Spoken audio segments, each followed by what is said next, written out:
I don't know, Jack. It reminds me of another fellow I was telling about running for governor. He said, well, I'll be for you or against you, whichever helped you the most.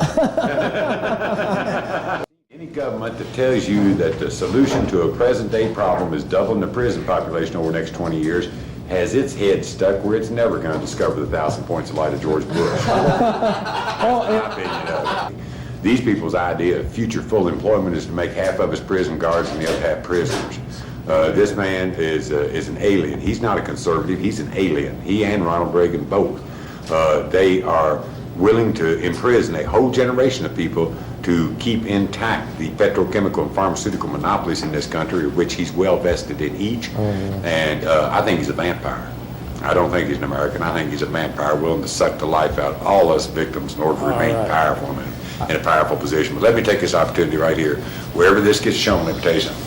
I am pleased and honored to be in the presence of one of the most brilliant men in the United States. This gentleman next to you, Jack Herer is author of Emperor Wears No Clothes, and so much more than just an author. A researcher and a dedicated and diligent activist, and a man who I know for a fact is responsible for tens of thousands of people in this country being able to come out of the closet and stand up out of the darkness and stand up out of oppression and despair and lives of quiet desperation, and be able to point to the source of knowledge and the truth and the point of light that this man right here is personally responsible for putting together. I would not be where I am today were it not for Jack Herer, and I know that a lot of people would not be walking tall and with dignity and a sense of pride and a sense that they do no wrong by communicating with Mother Earth through the herb and in other fashions. And this man right here is responsible for as much of it as I know of. I'm sure other people deserve credit who have helped him out. But this man right here is one of the most brilliant people in the United States today, and I hope someday that this country and the people in it will reward him appropriately for what he's done for freedom and individuality and civil liberties and Mother Earth in this country. I want to take that opportunity right now.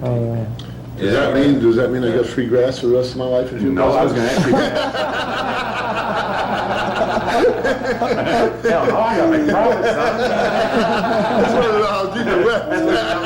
Books, I got to start writing. Here, let me show you something you can take back and we can give you better photos. This is Mr. Henry Ford in 1941 with Popular Mechanics magazine showing off his car made from hemp. Oh, is that when the whole car itself was made from hemp? And it says so right there in Popular Mechanics, 1941. Is that nice? One more nail in the car. That's an irretrievable. They should have never let us find that one. Oh man, that is. Let me tell you right now, this is not the case of a blind hog snuffing out an acorn every once in a while. This is dedication and intelligence.